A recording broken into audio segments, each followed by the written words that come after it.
name is Easterla, and I'm the National Sales Manager for the Salvajor Company. Today we're going to talk about our disposers.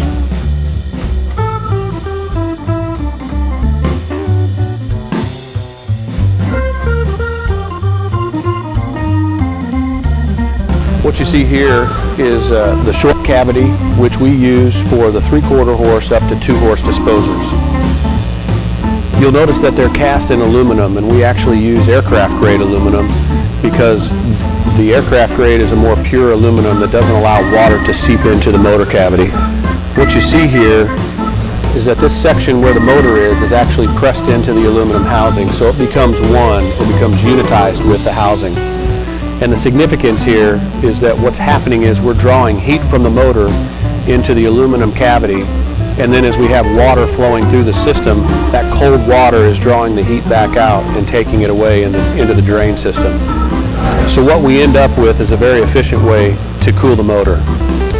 What happens is that typically there'll be a water inlet that will go into the neck of the disposer, and then as the food is dropping down into the disposer, it's mixed in the cutting chamber. So we have a faceplate that turns and it flings the food to the outside where it's shredded against the shredder plate, and then it drops into the mixing chamber where the water and the food flush around and ultimately flow out the drain. So again, having the aluminum, which is a great conductor of heat, pulling the heat from the motor and ultimately the water pulling the heat out of the unit through the drain, is about as efficient a possible way to cool a motor.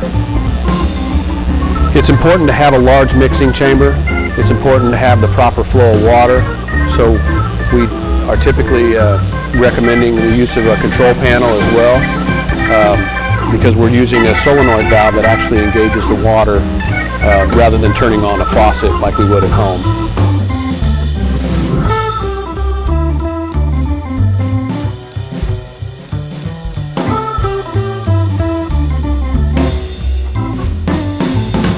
We frequently get questions regarding waste savings.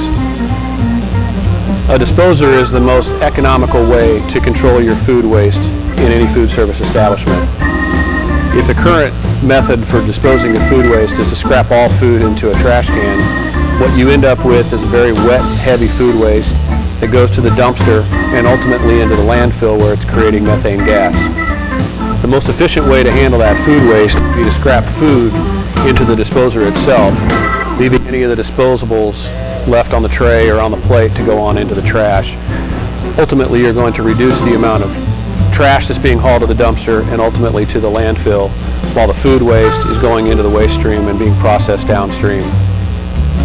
It's the most responsible way to handle the food waste, and it's a very efficient way to do it.